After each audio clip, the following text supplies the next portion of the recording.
Assalamu alaikum. Today we have a special guest with us. He's come all the way from the UK. So he's been in Multan for a while, but he's presently with us in Islamabad. He's multi-talented. He's a great comedian and commentator, the one and only Aatif Nawaz. Thank you, Aatif, and welcome. It's my pleasure. Thank you for having me, Anila. First of all, can we just celebrate?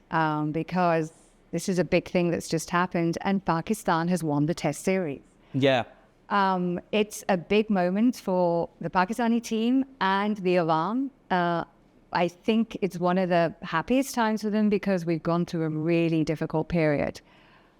How did this happen? Because I remember we spoke a couple of days ago, and I think you were telling me that you didn't think that it was good that Pakistan was gonna be winning. No, I didn't think Pakistan would win the Test series, but they performed remarkably. I don't think anybody foresaw what was going to happen after the first Test match. Right.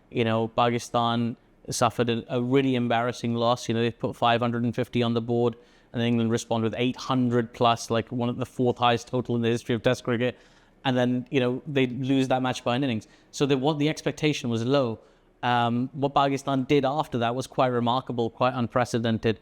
Let's play on a used pitch, let's, discard some of our best players and think of players who would be most appropriate for these conditions. It was a bit of a gamble, but it paid off for Pakistan in the second Test. And then they doubled down and put heaters and fans and all sorts of stuff on the pitch in Rawalpindi. And ultimately they prevailed. It really was a fantastic performance. And like you said, it's been a horrible year for Pakistani cricket. 2024, I wrote in an article for the BBC that it's the worst year in the history of Pakistani men's cricket up until this tour. Because they were whitewashed by Australia. They lost a T20 for the first time to Ireland. They lost to the USA in the World Cup. They were whitewashed at home by Bangladesh. Like, this is a horrific sequence for Pakistan. Then they lost the first Test to England, and it looked like the sequence is just going to continue. But somehow they've managed to subvert all of that, win 2 matches in a row, and just turn it all on its head. It's a huge it deserves to be a huge celebration. Absolutely. And we're really glad that you're here to witness it. So you've been here now for the last, 4 weeks? Yeah, something like that. So how has Pakistan been treating you? It's really nice. Well, I spent most of it in Multan, and Multan is lovely, It feels like one of the sort of rural heartland of Pakistan. I feel like there's a lot of British people, when they visualize Pakistan, I think what they're thinking of is Multan mostly. Right. It's quite agricultural and, very busy and very sort of urban. But I quite enjoyed it. There's some really hardcore cricket fans over there who make a really difficult journey to get into that stadium to watch cricket. And yeah, it was wonderful. We watched 2 Test matches there, both interesting in different ways. And the heat was I went through a lot of SPF in Multan, a lot of sun cream, but it was great fun. I really enjoyed it. I've never spent that much time there before. And Islamabad, I really enjoy. Islamabad feels very sort of cosmopolitan and modern in many ways. Some might say it doesn't have the sort of the character of some of the other cities in Pakistan, but it's also quite, it has a lot of conveniences here as well. So I quite like that. I'm going to move on to Lahore after this, which is like my ancestral home, so I'm very much looking forward to that. Always have a great time in Pakistan. Brilliant. If we talk about the food, did you prefer the food in Multan, or did you like the Pindi food? I probably preferred the food in Multan, if I'm honest. In terms of sort of desi food, in England, you get your pick of desi food, to be honest with you. There's no delicacy or variety that you can't find. And of course, I'm sure you could find in Islamabad as well, or Rawalpindi, but my experience was in Multan, we were treated to some lovely meals.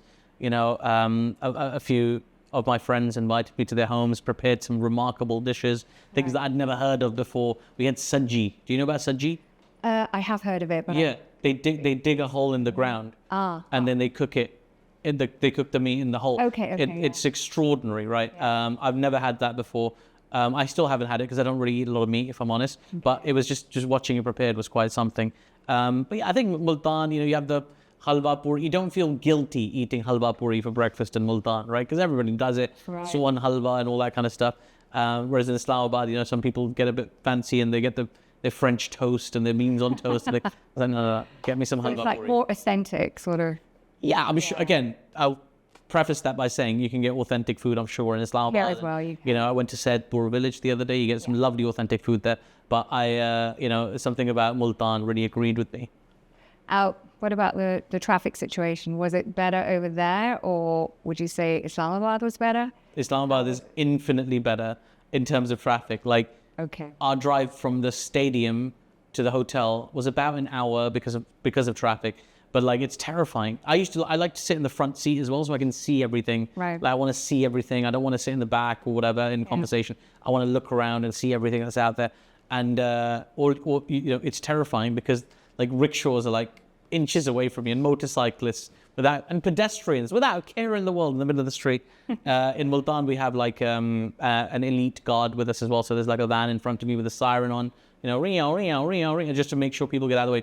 They don't get out of the way. They're just doing their own thing, and it's very intense. Whereas Islamabad, like, it's a little bit more controlled. It's a little bit different. Maybe there's less people traffic. Maybe that's why. Yeah. Everyone's talking about Sajid Khan at the moment. Yeah. So what is the first word that comes to your mind when you say Sajid Khan? I would say exuberance, because he's a character, right? He's so expressive. He's got that kabaddi celebration, Yes. I can see fans in the crowd doing it. Like, it's brilliant. Commentators, camera crew, everybody's sort of getting into it. Sajid is that kind of character that gets people excited about the game, gets people interested in the game. It's wonderful for Pakistani cricket to have not just Pakistani cricket, world cricket, to have a character like that to get excited about. Okay, so from your experiences in Pakistan and being a comedian yourself, can you pick an incident, I'm sure there were many, out of this trip, which you could use in your future performance? Yeah, I mean, there's loads of them, actually. I've been making notes throughout because I go on tour in December in England, so I'm going to be back on stage very soon. But there were so many instances. When we came from Multan to Islamabad, we took the motorway, right? The motorway here in Pakistan that you take from Multan is called the M4, right? Which is, we have an M4 in England too, right?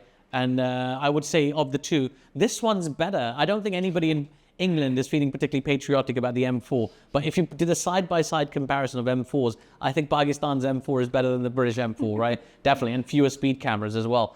I remember actually along the journey, I was kind of vlogging. I was trying to make a little video, social media piece for the BBC's social media pages.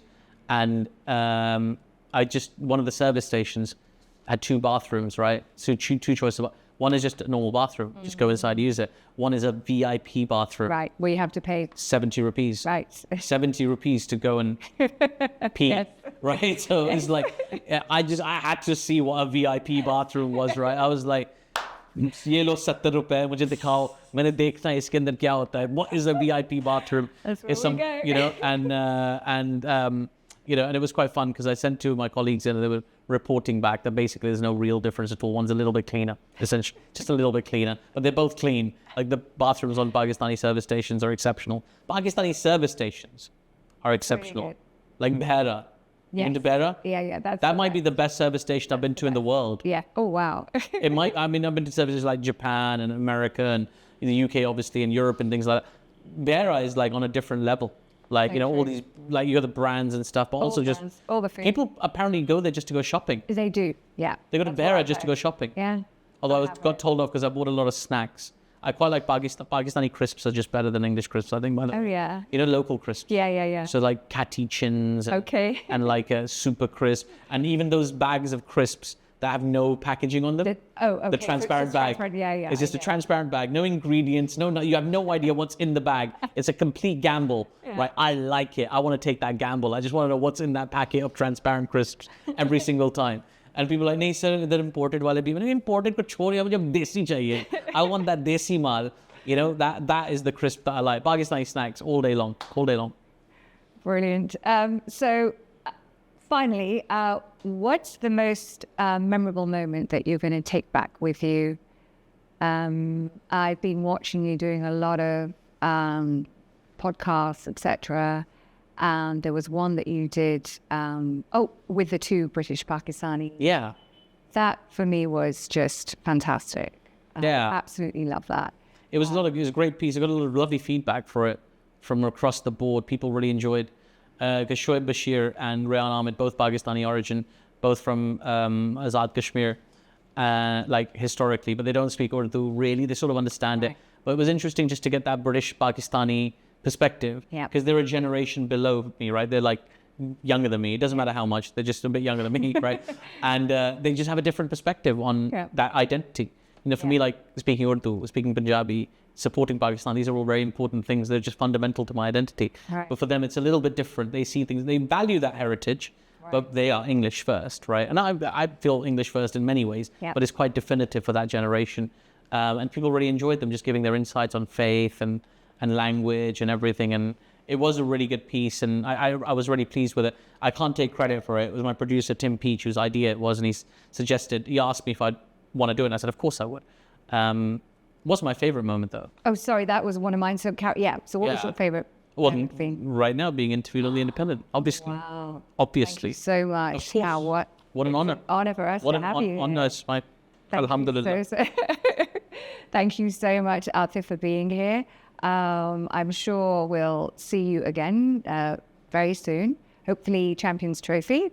We hope. But I hope you've had a good stay here, and we'll see you again. Thank you so much for having me. It's been a pleasure.